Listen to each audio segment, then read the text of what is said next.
Salut Ginette! Salut Henriette! C'est Ginette et Henriette, mes copines gouttes d'eau? Oui, comme vous tous, des gouttes d'eau quoi. Ginette, elle est arrivée ici en prenant un conduit à gauche. Henriette, elle a pris un conduit à droite. Mais vous savez où vous êtes? Nous sommes dans l'atelier de peinture de la préhistoire, la grotte de Lascaux. Et tout autour, c'est le massif calcaire dans lequel la grotte se développe.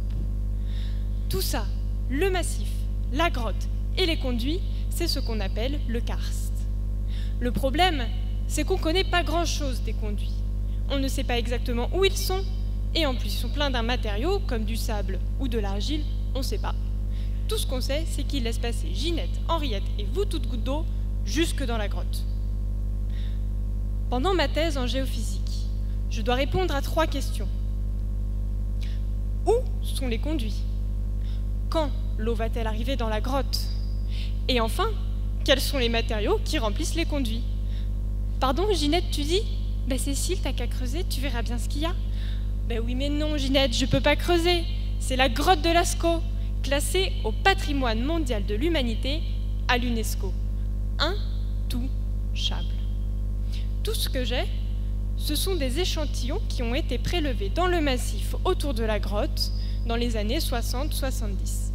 Du coup, je vais utiliser une autre méthode, la tomographie de résistivité électrique. Et ouais, Henriette, je vais faire une radio du sol, quoi. Je vais injecter un courant électrique dans le sol, placer un peu plus loin un dispositif pour mesurer ce courant, et en passant dans le sol, son intensité va changer. J'obtiens ainsi une image des propriétés électriques du sol qu'on appelle la résistivité. Tu sais quoi, Henriette? Cette résistivité, elle change principalement avec la quantité d'eau présente dans le sol, et aussi en fonction des matériaux traversés. Du coup, si je fais 2 images, à 2 moments différents de l'année, je vais pouvoir voir où le matériau s'est asséché ou humidifié, donc par là où toi, Ginette, et toi, Henriette, vous êtes passés. Grâce à cette méthode et en faisant des mesures tout au long de l'année, je trouverai les conduits. Pour connaître les matériaux, je vais faire des mesures de résistivité sur les échantillons dont je dispose. À chaque fois que je retrouve cette résistivité dans le sol, je saurai les matériaux.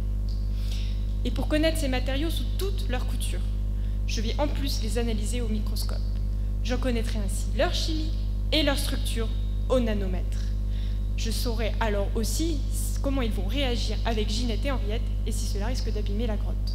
À la fin de ma thèse, j'aurai donc un outil pour les conservateurs de la grotte. Ginette, Henriette, je vous surveille et on se retrouve dehors. Bravo, Cécile.